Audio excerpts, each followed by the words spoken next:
Rescue workers searched through the rubble of a collapsed building in Beirut this morning, hours after Israeli strikes hit the Lebanese capital.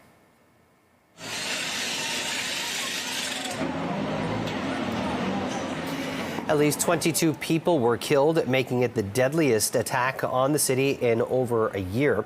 While dozens more were wounded when the strikes hit two residential buildings in neighborhoods housing people displaced by fighting in other parts of Lebanon.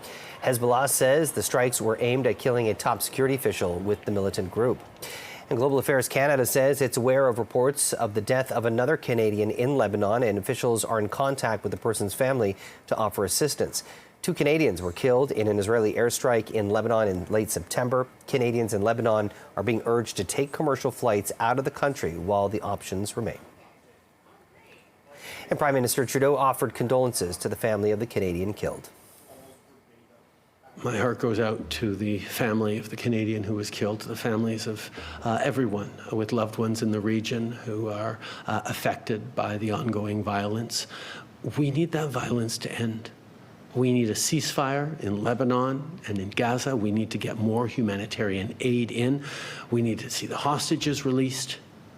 We need to see a credible path towards a two-state solution once again. Well, the United Nations peacekeeping mission in Lebanon, known as UNIFIL, says its headquarters and positions have been repeatedly hit by Israeli forces.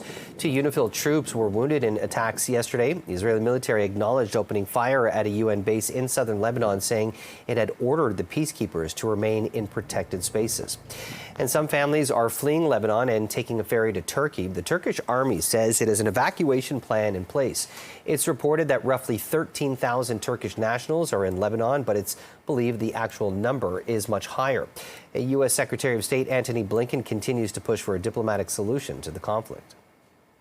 We all have a strong interest in trying to help create an environment in which people can go back to their homes and live there safely and securely, and kids can go back to school. So Israel has a clear and very legitimate interest in doing that. The people of Lebanon want the same thing. We believe that the best way to get there is through a diplomatic understanding, one that we've been working on for some time and one that we're extremely focused on right now.